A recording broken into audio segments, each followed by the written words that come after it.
محمد کی محبت دین حق کی شرط اول ہے، محمد کی محبت دین حق کی شرط اول ہے، اسی میں ہو اگر خامی تو سب کچھ نامکمل ہے۔ عزیزان گرامی وقار،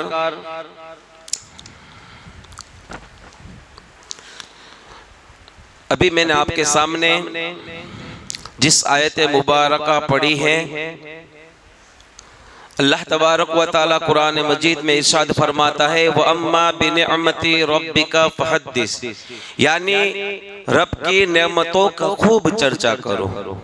اس سے قبل میں ایک بات بتانا چاہتا ہوں، سب کی بات نہیں الا ماشاءاللہ، کہ جب بھی کہیں محفل میلاد ہوتی ہے یا خاص کر اس 12 دنوں کے اندر بعد نماز عشاء درود خوانی پڑھائی جاتی ہے، لیکن ہم میں سے کچھ لوگ ایسے ہوتے ہیں جو درود شریف پڑھنے میں کنجوسائی کرتے ہیں۔ پتہ نہیں کہ اور باتوں کے لیے تو بہت کچھ کہہ دیتے ہیں، لیکن جب حضور کی بارگاہ میں درود پڑھنے کی بات آتی ہے تو نہ جانے ہم خاموش رہتے ہیں یا پڑھ ہی نہیں پاتے ہیں الا ماشاءاللہ۔ لیکن پتہ نہیں کہ درود شریف پڑھنے کی فضیلت اور اس کی برکت اللہ نے بہت رکھی ہے، لیکن کچھ درود شریف ایسے بھی ہیں کہ جن کے پڑھنے سے اگر اللہ کو ادا پسند آ جائے تو اسی ایک درود کی برکت سے اللہ تبارک و تعالیٰ اس کے گناہ صغیرہ گناہ کبیرہ کو معاف عطا فرما دے۔ اور درود شریف پڑھنے سے کیا حاصل ہوتا ہے، ہمیں کیا ملتا ہے؟ تو میں ایک حدیث مبارکہ سنا دوں جس سے ہمیں پتہ چل جائے کہ درود شریف خاص کر ان دنوں کے اندر ماہ ربیع الاول کا مہینہ چل رہا ہے اور ہم درود شریف پڑھنے کے بجائے ہم نہیں پڑھ پاتے ہیں، تو انشاءاللہ اگر اس حدیث کو سنیں گے، اس روایت کو سنیں گے تو ہمارا دل بھی صاف ہو جائے گا اور ہمیں درود پڑھنے کا جو جذبہ، جو ایمانی عقیدہ ہونا چاہیے وہ ہمارے اندر پیدا ہو جائے گا۔ میرے آقا کریم صلی اللہ تعالی علیہ وسلم اور کچھ صحابہ کرام جب گھر سے نکلے اور نکلنے کے بعد ساتھ میں کھانا بھی لے لیا اور جنگل کی طرف جب پہنچے تو کیا دیکھا کہ جب کھانے کا وقت ہوا تو تھکے ہارے سب صحابہ اور میرے آقا کریم صلی اللہ تعالی علیہ وسلم ایک جگہ بیٹھ گئے، اور بیٹھنے کے بعد سب نے اپنے اپنے تھیلی میں سے یعنی کھانا نکالا، لیکن اس وقت کا عالم یہ تھا کہ وہ صحابہ کرام حضور کی ہر بات پر لبیک کہا کرتے تھے۔ سب کے پاس روٹی تھی، لیکن روٹی کے ساتھ ملانے کے لیے جسے ہم سالن، صرف کوری روٹی پانی کے ساتھ کھا رہے تھے، بس کھانا کھا رہے تھے تو کیا دیکھا کہ میرے آقا کریم صلی اللہ تعالی علیہ وسلم کے سر کے اوپر ایک مکھی جو منڈرا رہی ہے، گول گول چکر لگا رہی ہے۔ صحابہ کرام نے عرض کیا حضور یہ مکھی آپ کے سر پر گھوم رہی ہے، آپ سے کیا کہہ رہی ہے؟ میرے آقا کریم صلی اللہ تعالی علیہ وسلم نے ارشاد فرمایا اے صحابہ یہ مکھی مجھ سے کہہ رہی ہے، بلکہ وہ مکھی شہد کی مکھی تھی جسے ہم مد کہتے ہیں، وہ مکھی حضور کی بارگاہ میں یوں عرض کرتی ہے کیونکہ میرے آقا کریم صلی اللہ تعالی علیہ وسلم کو اللہ تبارک و تعالی نے ہر علم سے ہر چیز سے نوازا تھا، وہ مکھی کیا کہہ رہی تھی؟ ہمارا ایمان ہے کہ حضور اس کی باتوں کو بھی سن رہے تھے اور اس کا جواب بھی دے رہے تھے۔ اگر اس بات کے اندر کوئی گمان یہ کرے کہ مکھی کی باتوں کو کیسے سن سکتا ہے، اسے بات کیسے کرتے ہیں، لیکن یہاں معاملہ میرے آقا کریم صلی اللہ تعالی علیہ وسلم کا ہے، تو ہمیں ہمارا ایمان یہ گواہی دیتا ہے کہ حضور نے شہد شہد کی مکھی کے ساتھ بات کی ہے تو کی ہے، اگر اس میں ذرہ برابر بھی، رائی کے دانے کے برابر بھی شک و شبہ ہمارے دل میں پیدا ہوگا تو سمجھ لو ہم ایمان سے خارج ہو جائیں گے۔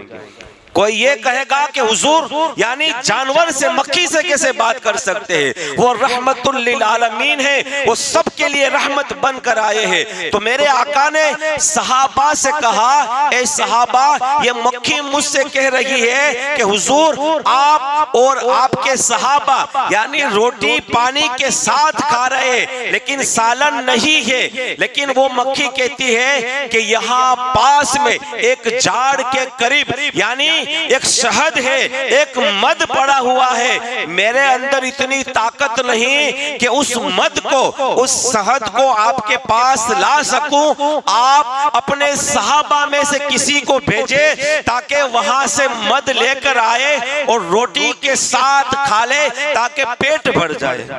جب صحابہ نے سنا تو برتن لے کر اس شہد کے قریب گئے اور مد لا کر یعنی حضور کی بارگاہ میں اور سارے صحابہ کی بارگاہ میں پیش کیا۔ سب روٹی کے ساتھ اب شہد اور مد کو کھا رہے تھے۔ کیا دیکھتے ہیں صحابہ کرام کہ وہ مکھی پھر سے آتی ہے اور حضور کے سر پر چکر لگاتی ہے۔ اب صحابہ نے پوچھا حضور اب مکھی آپ سے کیا کہہ رہی ہے؟ میرے آقا کریم صلی اللہ تعالی علیہ وسلم نے ارشاد فرمایا، اے صحابہ میں نے جب اس مکھی کے مد کو میں نے چکھا تو اس کے اندر مجھے مٹھاس نظر آئی، یہ بہت میٹھا تھا۔ میں نے مکھی سے پوچھا اے مکھی بتا کہ اس شہد کے اندر مٹھاس کیسے کہاں سے پیدا ہوتی ہے؟ تو وہ مکھی کہتی ہے حضور جب ہم اپنے گھر سے نکلتے ہیں اور الگ الگ پھولوں کی خوشبو کو یعنی اس کو چوستے ہیں، کوئی کڑوا ہوتا ہے، کوئی کھٹا ہوتا ہے، کوئی میٹھا ہوتا ہے، لیکن جب ہم اس یعنی پھولوں کو چوسنے کے لیے جب ہم اپنے گھر سے نکلتے ہیں تو حالانکہ پھول کڑوے ہوتے ہیں، پھول کے اندر کوئی مٹھاس نہیں ہوتی ہے۔ تو اس مکھی نے کہا حضور جب ہم اس پھول کو چوسنے کے لیے جاتے ہیں تو ساتھ میں درود شریف پڑھ کر جاتے ہیں تو جو کڑواہٹ پھول ہوتا ہے وہ درود شریف کی برکت سے اس کے اندر مٹھاس پیدا ہو جاتی ہے۔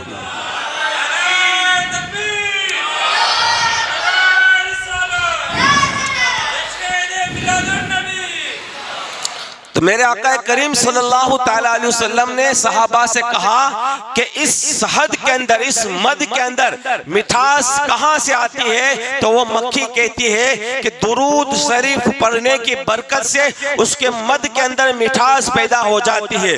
لیکن میں اس واقعے سے آپ تک یہ پیغام پہنچانا چاہتا ہوں کہ اگر بندہ صبح شام درود شریف کا ورد کرتے رہے، رات کے عشاء کے بعد یعنی درود خانی کے اندر بیٹھے، حالانکہ بازار میں بیٹھنے کا ٹائم ہے، گلی گچوں یعنی گلی بازاروں میں بیٹھنے کا ٹائم ہے، لیکن 5 منٹ کے لیے یعنی حضور کے درود شریف پڑھنے کا ٹائم نہیں ہے۔ ہمیں پتا ہے کہ یہ درود خانی کس لیے سجائی جاتی ہے؟ تاکہ بندہ صبح سے لے کر شام تک اپنے کاموں کے اندر، اپنے کاروبار کے اندر مشغول ہوتا ہے۔ کچھ ایسے بندے بھی ہوتے ہیں جنہیں درود پڑھنے کا ٹائم نہ ملتا ہو تو عشاء کی نماز پڑھنے کے لیے آئے تو اس درود خانی کے اندر پڑھ کر اس کی زبان سے جتنے بھی درود پڑھے جائے وہ حضور کی بارگاہ میں پیش کیے جائے، اور جب درود پڑھنے سے یعنی مکھی کے شہد کے اندر مٹھاس پیدا ہو سکتی ہے تو جب ہم غلامان امت، غلامان رسول درود پڑھیں گے تو کیا ہماری زندگی کے اندر انقلاب پیدا نہیں ہو سکتا؟ ہمارے دلوں سے، ہمارے ذہن سے کیا گندگی نہیں نکل سکتی؟ ضرور نکل سکتی ہے۔ درود شریف پڑھنے کی بہت ساری فضیلت ہے، 10 نیکیاں بھی ملتی ہے۔ تو میں بس یہی کہنا چاہتا تھا کیونکہ جب بھی کہیں بھی درود شریف پڑھنے کا کہا جائے یا ہمارے پاس وقت ہو تو حضور کی بارگاہ میں درود شریف پڑھا کرو، اس کی بہت ساری برکت ہے۔ میں اس طرف نہیں جانا چاہتا، لیکن درود شریف کو اپنا یعنی ایک وسیلہ بنا لو۔ جس طرح ہم دعا کے لیے کسی اللہ کے ولیوں کا وسیلہ بنا لیتے ہیں تو ہم یعنی درود شریف کو ایسا وسیلہ بنا لو کہ اسی درود شریف کی برکت سے کل قیامت کے روز حضور کی شفاعت ہم پر ہو جائے. یہ وسیلہ بنا کر ہم درود پڑھیں گے، انشاءاللہ ہم درود شریف پڑھنے کے عادی ہو جائیں گے. بہرحال میں نے جس آیت کریمہ کی تلاوت کا شرف حاصل کیا ہے، اللہ تبارک و تعالی قرآن مجید میں ارشاد فرماتا ہے وَأَمَّا بِنِعْمَةِ رَبِّكَ فَحَدِّثْ، یعنی اپنے رب کی نعمت کا خوب چرچا کرو. اللہ کی نعمتیں بہت ساری ہیں، اگر ہم اسے گننا چاہیں، شمار کرنا چاہیں تو ہم نہیں کر سکتے. لیکن نعمتیں چاہے وہ آنکھ ہو، کان ہو، زبان ہو، پکڑنے کے لیے ہاتھ ہو، چلنے کے لیے پیر ہو، یہ سب اللہ کی نعمتیں ہیں. ہمارا پورا جسم، اس کے اندر جتنے اعضاء ہیں سب اللہ کی نعمتیں ہیں. لیکن اللہ نے یہ ساری نعمتیں ہمیں مفت میں عطا کی ہیں. اللہ نے یہ نہیں کہا اے بندے میں نے یہ تجھے نعمتیں دی ہے تو میں نے تجھ پر احسان کیا ہے، ہرگز نہیں کہا. لیکن جب میرے آقا کریم صلی اللہ تعالی علیہ وسلم کو اس دنیا کے اندر پیدا فرمایا تو بندے سے مخاطب ہو کر کہا اے بندے میں نے تجھ پر احسان کیا ہے، اے بندے میں نے تجھ پر احسان کیا ہے. آج ذرا غور کرنے کی بات ہے کہ ایک نعمت یہ ہماری آنکھیں، اگر ہم اس آنکھوں سے آسمان کی طرف دیکھنا چاہے تو آسمان میں جو تارا ہے رات کے وقت دکھ جائے گا. دوپہر میں اگر سورج کو دیکھنا چاہے تو ہم یعنی جو صبح کا سورج ہوتا ہے اسے ہم آرام سے دیکھ سکتے ہیں، اور دیکھنے کے بعد ہم واپس یعنی ہماری روشنی بھی آ جاتی ہے. کہنے کا مطلب یہ ہے اللہ کی ایک نعمت یعنی اس کے اندر اتنی طاقت ہے کہ ہم کوسوں میل دور چاند ستارے کو دیکھ سکتے ہیں، لیکن یہ ہماری آنکھیں دیکھنے کے بعد واپس آ جاتی ہے. تو ہمارا ایمان بھی یہ ہونا چاہیے کہ جب ہم حضور کی بارگاہ میں یہاں سے درود پڑھیں یا حضور کی بارگاہ میں سلام عرض کریں یا ہم محفل میلاد کا اہتمام کریں تو ہماری محفل میلاد میں حضور ضرور تشریف لاتے ہیں. اسی لیے تو کہا گیا ہم یہاں سے پکارے وہاں وہ سنے، ہم یہاں سے پکارے وہاں وہ سنے. مصطفیٰ کی سماعت پہ لاکھوں سلام، مصطفیٰ کی سماعت پہ لاکھوں سلام. ہمارا ایمان یہ ہونا چاہیے کہ جب بھی محفل میلاد ہوتی ہے یعنی اس محفل میلاد میں حضور تشریف بھی لاتے ہیں اور تشریف لانے کے بعد واپس بھی چلے جاتے ہیں. ہماری ایک آنکھ کتنی میل دور دیکھ سکتی ہے، کیا حضور ہماری محفل میں نہیں آ سکتے؟ ضرور آ سکتے، یہ ہمارا ایمان ہونا چاہیے. لیکن اللہ تبارک و تعالیٰ نے بہت ساری ایسی نعمتیں ہمیں دی ہیں، لیکن اللہ نے یہ نہیں کہا اے بندے میں نے تجھ پر احسان کیا ہے. لیکن جب حضور اکرم صلی اللہ تعالیٰ علیہ وسلم کو اس دنیا کے اندر پیدا فرمایا تو کہا اے بندے میں نے تجھ پر احسان کیا ہے. اب ذرا آگے چلتے ہیں. اب کوئی یہ کہے کہ حضور کی محبت کیا ضروری ہے، حضور سے محبت کرنا ضروری ہے یا نماز پڑھنا ضروری ہے؟ میں یہ کہوں گا کہ نماز کے ساتھ ساتھ عبادت کے ساتھ ساتھ حضور کی محبت ضروری ہے. کیونکہ ان دونوں میں سے نماز پابندی کے ساتھ پڑھو گے لیکن دل میں حضور کی محبت نہیں ہوگی تو سمجھ لو وہ نماز کام نہیں آئے گی. آپ کہیں گے کیسے؟ میں یہ کہوں گا کہ شیطان ملعون جس کے پاس کتنا سارا علم تھا، اس نے اللہ کی کتنی عبادتیں کی، لیکن حضرت آدم علیہ السلام کے سامنے وہ تکبر کرنے لگا، انہیں سجدہ نہیں کیا، محبت نہیں کی. اللہ نے اسے اپنی بارگاہ سے نکال دیا اور وہ فرشتے جنہوں نے حضرت آدم کو سجدہ کیا، محبت کی، ان کی قسمت کا اندازہ دیکھیے. اللہ نے ان فرشتوں کی قسمت کیسے بدل دی. لیکن کہنے کا مطلب یہ ہے کہ وہ شیطان ملعون جس کے پاس عبادتیں بھی تھی، علم بھی تھا، لیکن علم اور عبادتیں اسے بچا نہ پائی. کس لیے؟ محبت آدم اس کے دل میں نہیں تھی. تو مجھے یہ بتانے کا مقصد ہے کہ اگر آج ہم لاکھ سجدے کر لیں، لاکھ اللہ کے ولی کی بارگاہ میں جائے، لیکن حضور سے سچی پکی محبت نہیں ہوگی، تب تک یعنی ہماری کوئی عبادت یا ہمارا کوئی عمل اللہ کی بارگاہ میں قبول نہیں ہے. محبت رسول ضروری ہے، اور محبت ایسی ہونی چاہیے کہ صرف زبان سے کہہ دینے سے کام نہیں ہوگا. آج لوگ کہتے ہیں کہ ہم حضور سے محبت کرتے ہیں، اور ایسی محبتیں کرتے ہیں کہ حضور کے ولادت کے موقع پر ہم اپنی جیبوں کو نہیں دیکھتے.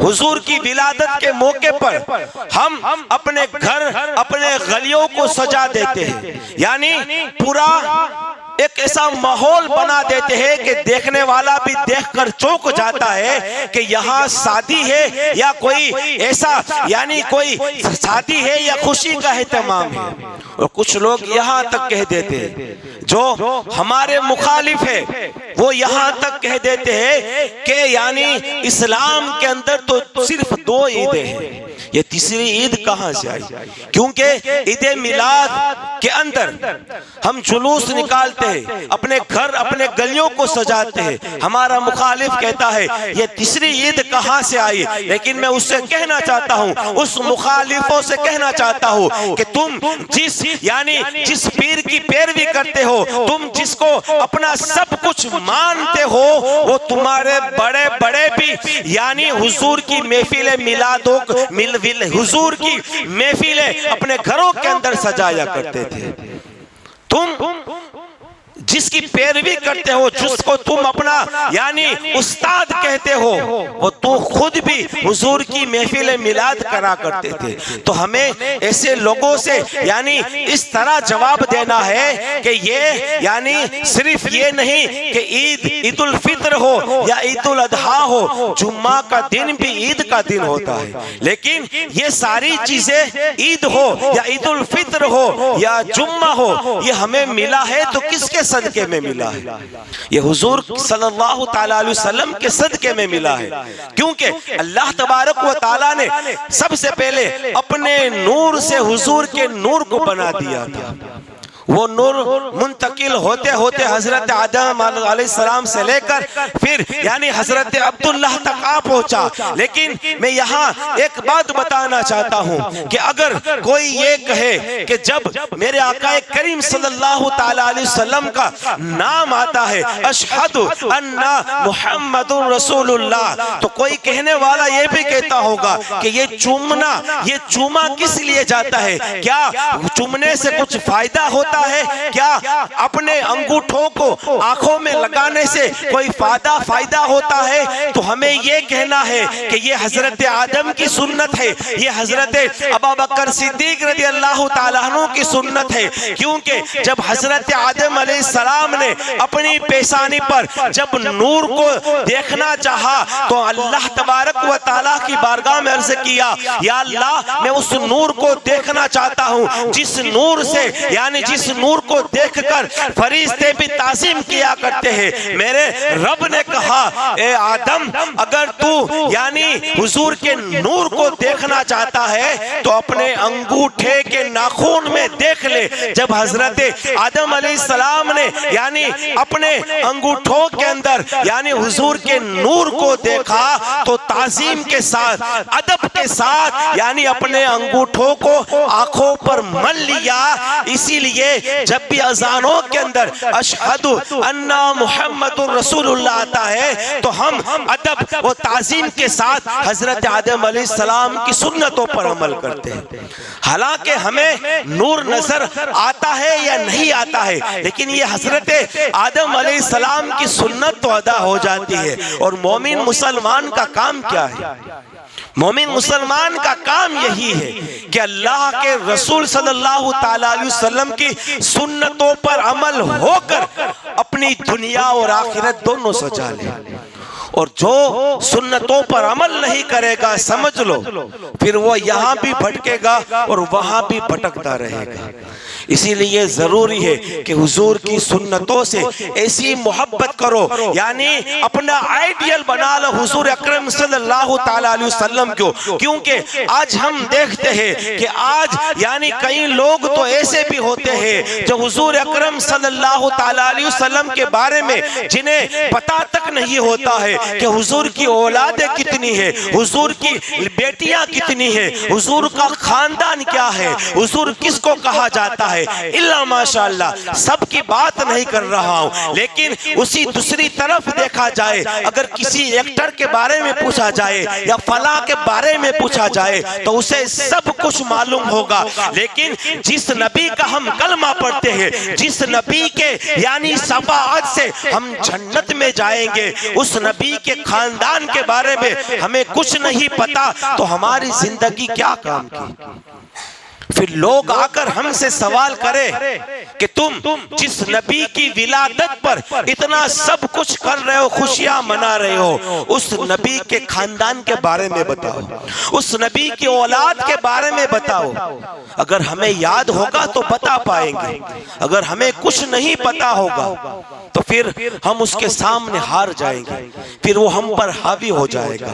لیکن حضور اکرم صلی اللہ تعالیٰ علیہ وسلم کی سیرت، صورت، اخلاق، ان کے کردار کو اپنی زندگی میں پیدا کرو۔ دیکھو تمہاری زندگی بہتر سے بہتر، تم کامیابی پر پہنچ جاؤ گے، کامیابی تمہارے قدم چومنے لگے گی۔ حضور اکرم صلی اللہ تعالیٰ علیہ وسلم کی سیرت کو اپنے دل میں بسا لو۔ اسی لیے تو کہا گیا ہے کہ سیدنا صدیق اکبر رضی اللہ تعالیٰ عنہ کو صداقت ملی تو کہاں سے ملی؟ حضور کے در سے ملی۔ عمر فاروق اعظم کو عدالت کے شہنشاہ بنے تو کہاں سے بنے؟ حضور کے قدموں میں بنے۔ حضرت عثمان غنی یعنی دنیا کے دولت مند بنے تو کہاں سے بنے؟ حضور کے قدموں میں بنے۔ حضرت علی مشکل کشا ولایت کے تاجدار بنے، ولایت کے شہنشاہ بنے تو کہاں سے بنے؟ حضور کے قدم مبارک میں رہ کر بنے ہیں۔ اگر ہم بھی حضور کی سیرت، حضور کے اخلاق کو اپنی زندگی کے اندر پیدا کر لیں گے، انشاءاللہ مومن مسلمان نہ کبھی گمراہ ہوگا اور نہ مومن مسلمان نہ اس کی قبر کے اندر عذاب ہوگا، نہ میدان محشر میں یعنی حضور کی شفاعت سے جنت میں ضرور جائے گا۔ لیکن ہمارا کردار بھی ایسا ہونا چاہیے، حضور کی سنت کے پابند نہیں بنیں گے، حضور کی سیرت کے اوپر ہم اپنی زندگی کو نہیں گزاریں گے تو پھر کچھ نہیں ہوگا۔ پھر انسان کہتا ہے کہ 4 دن کی زندگی ہے، 4 دن جینے کے بعد پھر آگے کا رستہ بھی ہمیں طے کرنا ہے، قبر ہے یعنی میدان محشر ہے، اور آج کئی میل دور سورج ہم سے کتنا دور ہے، لیکن اس کی تپس، اس کی گرماہٹ کو ہم سہن نہیں کر سکتے۔ لیکن میدان محشر وہاں تانبے کی زمین ہوگی، سورج سر پر ہوگا، تو اس وقت اگر کوئی ذات ہماری رہنمائی کرے گی، ہم پر شفقت کرے گی تو میرے آقا کریم صلی اللہ تعالیٰ علیہ وسلم کی ذات ہوگی۔ تو کیوں نہ ہم اس آقا کے سچے غلام، سچے وفادار، سچے امتی بن جائے۔ دنیا ہمیں چاہے کچھ بھی کہے لیکن اللہ اور اس کے رسول کے سامنے ہم معزز ہو جائیں گے۔ حضور کی بارگاہ میں ہمارا مقام یعنی ہم حضور کی بارگاہ میں یعنی معزز ہو جائیں گے تو دنیا ہم سے روٹھ جائے ہمیں کوئی پرواہ نہیں، لیکن رب اور اس کا رسول ہم سے راضی ہو گیا، دنیا بھی سنور گئی اور میدان محشر بھی ہمارے لیے سنور جائے گا۔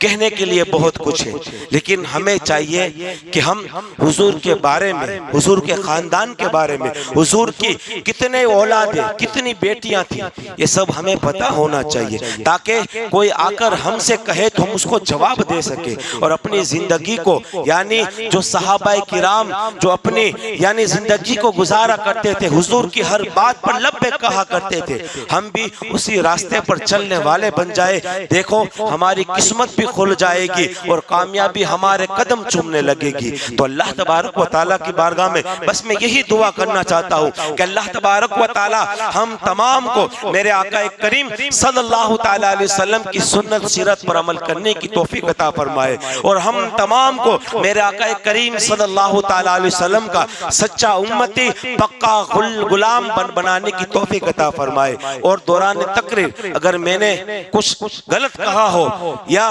غلطی ہو گئی ہو تو اللہ تبارک و تعالیٰ کی بارگاہ میں توبہ کرتا ہوں کہ اللہ تبارک و تعالیٰ میرے کیے ہوئے الفاظ میں غلطی گئی ہو تو اللہ تبارک و تعالیٰ اسے معاف فرمائے۔ وآخر دعوانا ان الحمدللہ رب العالمین۔